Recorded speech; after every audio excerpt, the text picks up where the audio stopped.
Hi everyone, believe it or not, another recession is on its way. The economy has already started slowing down and we are also seeing a slowdown in the housing and in the job market. So in today's video, I'm going to share with you 5 tips that you can use to cope with the economic downturn.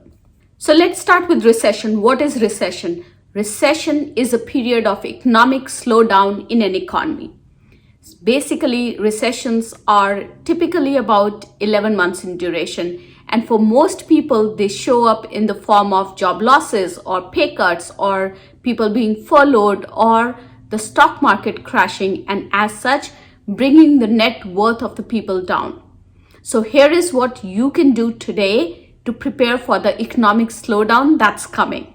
But before I get started, a quick reminder to subscribe to my channel and click on the notification bell icon. So here's the first tip. Review your expenses. Start with the basics and write everything down.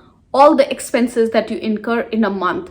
Your rent or mortgage, credit card bills, utilities, groceries, car payments, or any other stuff that you spend money on. Write it down. Now this is a great way to basically understand where your money is going, how you're spending your money, and also to leverage that information to make life decisions. I have been tracking down my expenses since 2008, and I don't use a fancy tool. I just use plain old Excel. But I leverage that information every time I have to make a big purchase like a house or a car, or make life decisions like changing a job. The second tip that I have for you is to identify your needs and your wants.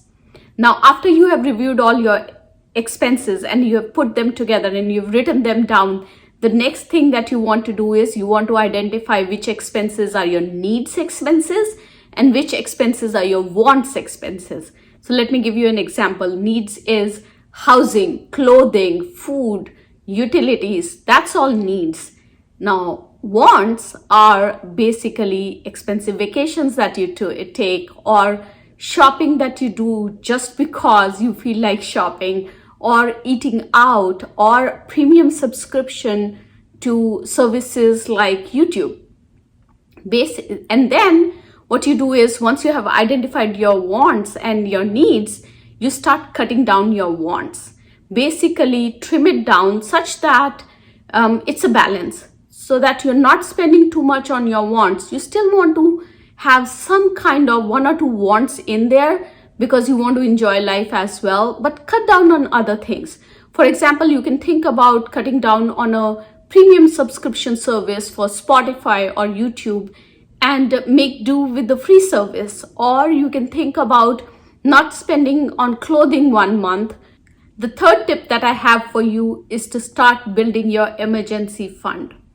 Now, many people ask me, Rashim, what number is a good number for an emergency fund? And I typically say it's anywhere between 6 to 12 months of your needed expenses, not your wants, but your needs, your needed expenses. And emergency fund is typically a certain amount of money that's available to you right away whenever you need it.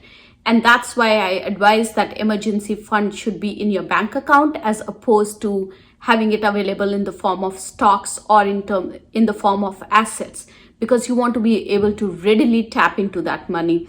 And typically when economic slowdowns happen, the stock market crashes and the housing market crashes. So the value of your money goes down.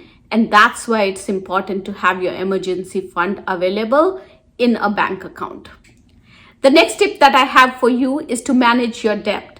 Now, consolidate your debt and plan to pay it off. Plan to pay off the debt with the highest interest rate first before you start paying off the debt with low interest rates. There are a lot of companies right now that are offering 0% APR for an extended period of 12 to 18 months. So do your research and explore your options to consolidate your debt. And the fifth tip that I have for you is to focus on your physical health. When times are tough, when economic slowdown is happening, it's a really stressful situation. People are dealing with a lot. Your net worth is going down. You probably are facing challenges at your job. You don't know when you would be laid off. And to be able to cope up with this, you need to have a healthy mind and a healthy body. So focus on your physical activity, make sure to eat healthy, make sure to meditate and practice an attitude of gratitude. Because only when your mind and body is healthy, you can figure out a plan to cope up with the economic distress. So those were my 5 tips for you today. I hope you find these valuable. Make sure to like, subscribe, and share, and I'll see you next week. Bye-bye.